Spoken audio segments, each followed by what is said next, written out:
En République démocratique du Congo, les organisations humanitaires nationales se sont réunies pour échanger avec le coordonnateur humanitaire, M. Bruno Lemarquis.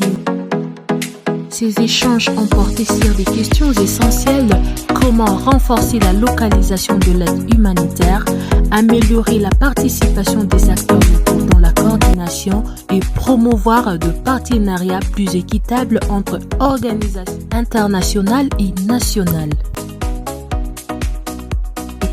Rakoche Nord Kivu y était représenté par son coordonnateur M. Gaston Mugaruka, qui a activement pris part aux discussions. Et donc, pour ça, nous saluons déjà l'avancée. Nous reconnaissons, vous avez cité Emmanuel Akinga, qui est déjà dans un espace très important de coordination. Toutefois, il y a un blocage majeur qui persiste, et c'est dans le cadre du leadership des clusters. Donc, comme vous le savez, les clusters sont guidés principalement par les agences des Nations Unies, et les colis, c'est souvent et presque exclusivement des ONG internationales.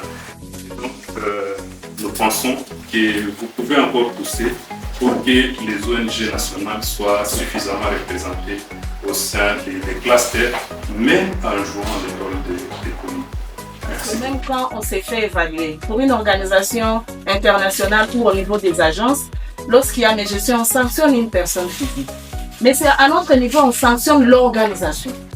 Présomption, c'est comme si on nous prenait comme un club de voleurs qui se réunissent pour commencer à réfléchir sur les mécanismes de soutirer de l'argent au niveau un peu plus haut. C'est frustrant. Où est la part que vous réservez comme responsabilité aux ONG nationales? Pour moi, je trouve que c'est plutôt des arguments d'inclusion maintenant pour nous. Parce que ce qui a été dit par nos collègues, on parle des pilotes, on parle des tests. Il est assez évident que pour des questions de tests, dans ce sens, pour nous pensons qu'il faut qu'on se définisse d'abord clairement. Est-ce que nous avons peur de risque de gestion des ONG ou de risque d'absorption? Ces échanges ont porté sur des questions essentielles. Vraiment une marche thérapeutique qui allait vers les ONG locales, de la localisation. Donc tout ça pour dire que ce n'est pas l'argent qui est le prix des ONG locales. La pression nous a poussé vraiment à aller vers un nombre très limité des partenaires, au bout de 2012, et qui est une partenaire qui a une capacité à absorber des projets très larges. Je pense que le minimum qu'on a, c'est 7 lignes. Cette rencontre souligne l'importance d'une réponse humanitaire proche des communautés plus inclusives et durables.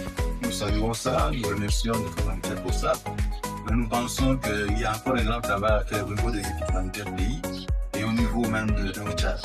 Parce qu'il n'y a pas de sous-partenaire, moins que Wanafod n'est pas ancien. Et que Wanafod a besoin de beaucoup d'appui pour appuyer les organisations membres, en commençant par le plus petit, qui sont plutôt des observatrices de ce qui avait s'est passé dans la communauté humanitaire. Nous pensons qu'il y a des situations sur lesquelles il faudrait travailler. Rakoche Nord Kivu reste engagé pour une humanitaire efficace et responsable aux côtés de toutes les organisations nationales et internationales présentes